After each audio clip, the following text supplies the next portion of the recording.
ಆಯಾ ಪ್ರಾಂತಗಳಿಗೆ ಭಾಷಾ ಪ್ರೇಮ ಇರುತ್ತೆ, ಪ್ರಾಂತವಾರು ಇದೆ. ಆದರೆ ನಮ್ಮ ರಾಜ್ಯದಲ್ಲಿ ಏನು ಗುಂಡಾಗಳು ಕಂಡಕ್ಟರ್ಗಳ ಮೇಲೆ ಕಂಡಕ್ಟರ್ ನಮ್ಮ ಕನ್ನಡ ಹೋರಾಟಗಾರರಿಗೆ ಮಸಿ ಬಳಿದಿರ್ಬೋದು, ಬಸ್ಗಳಿಗೆ ಮಸಿ ಬಳಿದಿರ್ಬೋದು, ಬಸ್ಗಳಿಗೆ ಕಲ್ಲು ಹೋರಾಟ ಇರ್ಬೋದು, ಬಸ್ಸು ಸುಡ್ತಕ್ಕಂಥ ಕೆಲಸ ಇರ್ಬೋದು, ಅಥವಾ ಕಂಡಕ್ಟರ್ ಮೇಲೆ ಪೋಕ್ಸೋ ಕೇಸನ್ನು ಸರ್ಕಾರ ಸರಿಯಾಗಿ ನಿರ್ವಹಿಸ್ತಿಲ್ಲ.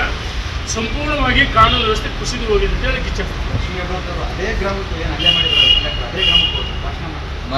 ನೋಡಿ, ಅಂದರೆ ಎಷ್ಟು ಕಾಂಗ್ರೆಸ್ಸಿನವರಿಗೆ ಕರ್ನಾಟಕದಲ್ಲಿ ನಾವು ಹುಟ್ಟಿದ್ದೀವಿ, ಜನಿಸಿದ್ದೀವಿ, ಕರ್ನಾಟಕದ ಜನರ ಆಡಳಿತವನ್ನು ಕೊಡುತ್ತೆ, ಇವರಿಗೆ ಮಾತೃಭಾಷೆ ಮಾತ್ರ ಪ್ರೇಮನೇ ಇಲ್ಲ, ಭಾಷಾ ಪ್ರೇಮ ಇಲ್ಲ, ದೇಶದ ಬಗ್ಗೆ ಅಭಿಮಾನ ಇಲ್ಲ, ಕೇವಲ ಕುರ್ಚಿಗೋಸ್ಕರ ರಾಜಕಾರಣ ಮಾಡೋದು ಕಾಂಗ್ರೆಸ್ನಲ್ಲಿ. ಹಾಗಾಗಿ ತೀವ್ರವಾಗಿ ನಾವು ಖಂಡಿಸ್ತೀವಿ. ಇದನ್ನು ಸರ್ಕಾರ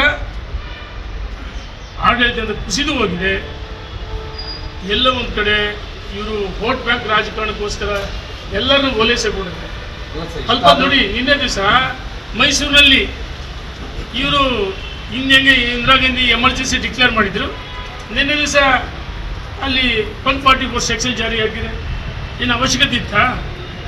ಅದೇ ಗುಂಡಾಗಳು ಪೊಲೀಸ್ ಠಾಣೆ ಮೇಲೆ ಯಾಕೆ ಧ್ವಂಸ ಮಾಡಿದ್ರು? ಕೇವಲ ಒಂದು ಅವರು ಏನು ಬೇಕಂತ ಪೋಸ್ಟ್ ಹಾಕ್ತಾರೆ. ಪೋಸ್ಟ್ ಅವಹೇಳನಕಾರಿ, ಏನು ಅವಹೇಳನಕಾರಿ ಆಗಿದೆ ಇವರಿಗೆ? ಇವ್ರು ಮಾಡ್ತಕ್ಕಂಥ ಕೃತ್ಯಗಳು, ದೇಶ ವಿರೋಧಿ ಚಟುವಟಿಕೆಗಳು, ಕುಕ್ಕರ್ ಬಾಂಬ್ ಬ್ಲಾಸ್ಟ್ ಇರ್ಬೋದು, ಬಹಳಷ್ಟು ಭಯೋತ್ಪಾದನೆ ಹುಟ್ಟಾಕ್ತಾರೆ. ಹಾಗಾಗಿ ಸರ್ಕಾರ ವೋಟ್ ಬ್ಯಾಂಕ್ ರಾಜಕಾರಣ ಮಾಡ್ತದೆ ಕಾಂಗ್ರೆಸ್ನವರು.